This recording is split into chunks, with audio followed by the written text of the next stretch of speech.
The first proper guitar I had was a Fender Strat, which I'd seen hanging up in a shop window in Glasgow in Scotland, and somebody had painted it, hand painted it with, you know, it was horrible, all runny paint and drips and all sorts of stuff. So it was £110, and we didn't have that, and my family were very poor. But my mother managed to get this thing called a Provident check, which is like a loan, you know, from a loan company. And we bought this thing at huge expense to my parents. And they were horrified when I brought it home and stripped it all and sanded it down to the wood and varnished it and rebuilt it and took it straight back to a different guitar shop in Glasgow and traded it in for a Gibson 330, which is what, I was always a Gibson fan, and Gibson was my big thing. So they were horrified that I brought home this beat up, hideous looking thing, which I again sanded down to the wood and resprayed and did up. And that was the guitar that I used when I joined my first full-time band when I was 18.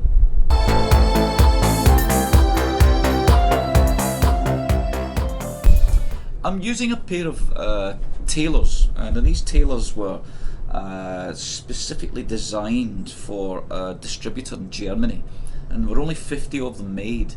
And this distributor, who happened to be a big fan of myself and Ultravox, and he said, no, I've got to let you try one of these Taylors. And of course he brought one along, and I thought, oh, this is going to cost me a fortune, because it did sound glorious. It all of a sudden, when you get a guitar that does what it's supposed to do, it makes playing so much easier. And of course, the moment I had strummed the thing, and it just sounded wonderful and lush and great. And the electronics actually sounded like an acoustic guitar. They sounded rich. You know, I was absolutely suckered. So he turned up the next night with its sister.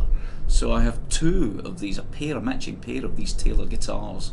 And they've just been fantastic, I have to say. The electronics can be a little delicate at times. I'm not sure they're overly roadworthy. And they have to go back to Taylor every so often and be tweaked and new electronics put in, but I have to say they're just fabulous instruments.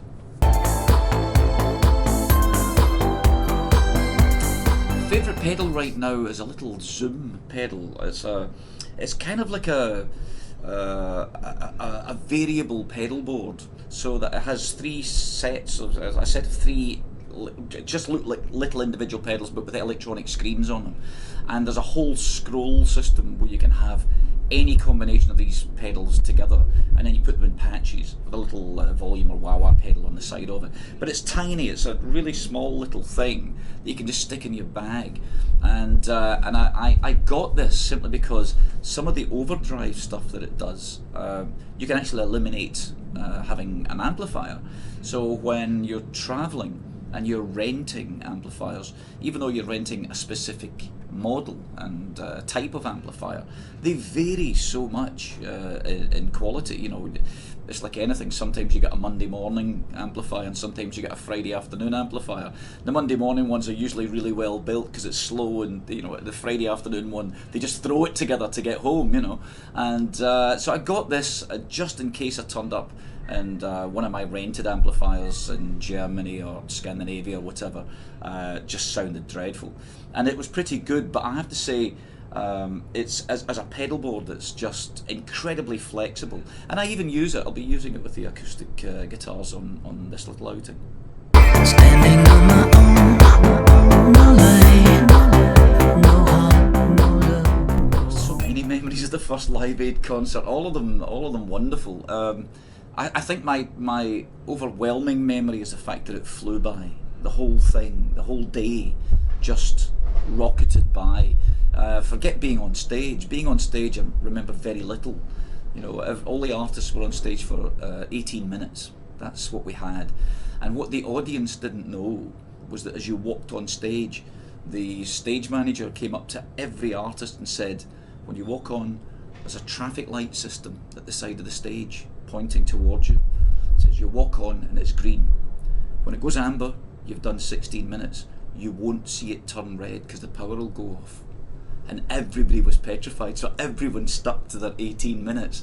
And it was a fantastic thing to do, because when you're dealing with live television that's been satellited all around the world, it's a stupidly expensive thing to do. You cannot overrun. So artists like, you know, U2 only played 3 songs because they did that whole thing where they got the girl up from the audience and kind of got lost in the moment and things. And it was just magical. So that was a standout. I mean, sitting in the audience, I suppose, watching, you know, U2 and Queen, who either or stole the show. You know, they were just magnificent. They were both in their elements. U2 was in their element that they were about to snatch and become. They became the band they were about to become.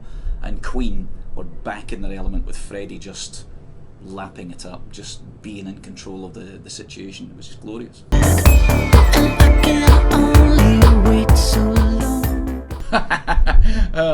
Ultravox, everything went wrong.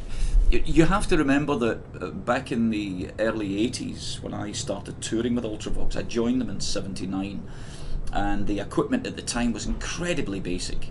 And of course, in order to make the most basic drum machine sync with a mini Moog, you had to have them altered. We had to have a technician travel with us all the time. So you take a spike out of the drum machine, which would go into the mini Moog, so you could get a pulse, and from that you could just about do anything with the machine and the mini Moog locked together. So we had to carry 2 of everything. So our sound checks used to take 5 hours without a word of a lie. 5 hours to do a sound check to play a 2-hour show. It was madness. And for whatever reason, you'd be doing something like Vienna on a little Roland CR78, and because we had messed around with the things, they would just take off. The tempo would just rocket, and just you'd end up with this boom, this kind of jungly beat, coming out the thing. And there's nothing you could do about it because it was all live. We didn't have anything on backing tracks or anything on tape. A lot of artists did use reel-to-reel tape machines back then and had all the sequences on that. We didn't. We chose to do it the proper, honest way. So they used to go down all the time, and of course the oscillators in the Mini Moogs and the ARP Odyssey used to constantly drift out of tune. So in between every song, you'd be standing with your headphones on, tuning up the oscillators. It had no memories, no patches. You couldn't press a button and it would go to the next sound. You had to create the next sound in between songs. So it was a bit of a technical and logistical nightmare.